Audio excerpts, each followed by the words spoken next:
Oke, langsung saja. Jadi, saya akan menganalisis representasi budaya dari film Laskar Pelangi. Nah, jadi Laskar Pelangi itu film adaptasi novel laris karya Andrea Hirata.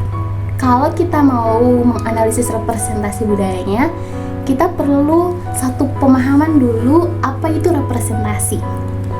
Nah, representasi itu adalah keterwakilan, atau kalau kita masukkan dalam representasi budaya, berarti budaya apa yang terwakili, budaya apa yang terwakilkan dari film Laskar Pelangi ini.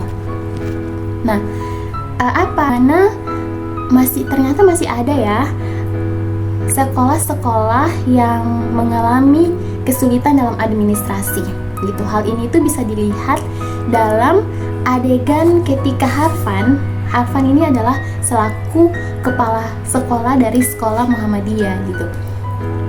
Dia itu mengalami kesulitan kemudian menyekolahkan anak-anak Muhammadiyah ini gitu. Kenapa? Karena mereka cuma kekurangan satu murid, tapi sekolah ini nggak harus batal. Ini merepresentasikan bahwa masih ada beberapa daerah, utamanya dulu daerah-daerah yang tertinggal, terpinggir, terbelakang, masih mengalami kesulitan dalam membangun atau mendirikan sekolah untuk anak-anak, khususnya untuk anak-anak yang tidak mampu gitu. Selanjutnya adalah stereotip gitu. Stereotip berarti pelabelan. Dari film ini ada stereotip yang menonjol.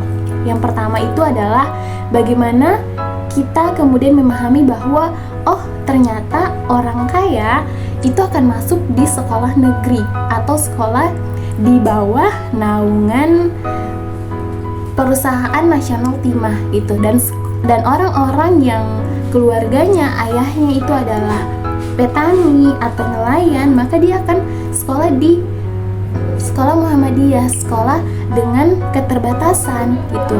Nah, inilah stereotip yang muncul bahwa masih ada di beberapa daerah di Indonesia, orang-orang yang kaya itu akan masuk sekolah internasional, dan orang memiliki keterbatasan ekonomi akan masuk sekolah yang lebih mudah, akan masuk sekolah yang memang menerima mereka, akan masuk sekolah yang ya sudah, yang penting tidak mengeluarkan biaya gitu. Itu adalah stereotip.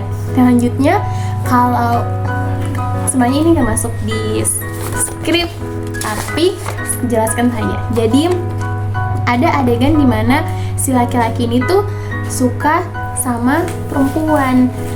Nah, perempuannya itu orang Cina, sedangkan laki-lakinya ini tuh hitam gitu. Nah, ini memunculkan stereotip bahwa ya anak nelayan itu yang memang hitam gitu, dan anak pedagang, nah orang Cina itu pedagang pasti putih, pasti cantik, pasti bersih, dan anak yang nelayan dekil.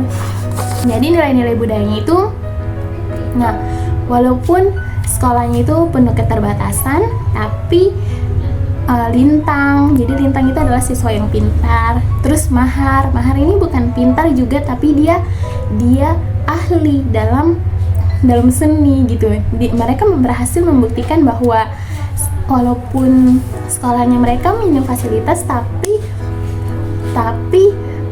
mereka bisa melampaui, mereka bisa menunjukkan apa yang mereka bisa, walaupun di tengah-tengah mereka sempat insecure juga sama apakah mereka bisa gitu. Mereka sempat mempertanyakan itu, tapi in the end mereka bisa.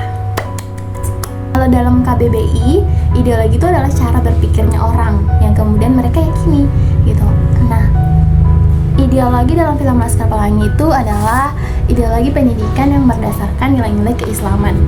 Sini saya tulis ada salah satu dialog yang menurutku menarik sekali, di mana ada salah satu guru yang dari sekolah PN Timah. Dia itu bertanya kepada Harfan itu tadi kepala sekolahnya, dari mana kalian bisa mempertahankan sekolah ini, biayanya, gajinya gitu. Terus Harfan bilang gini, Zul, sekolah ini adalah sekolah di mana pendidikan agama, pendidikan budi pekerti bukan sekedar pelengkap kurikulum kecerdasan, bukan dilihat kecerdasan bukan dilihat bukan dilihat dari angka-angka, tapi dilihat dari hati. Sudah, terima kasih.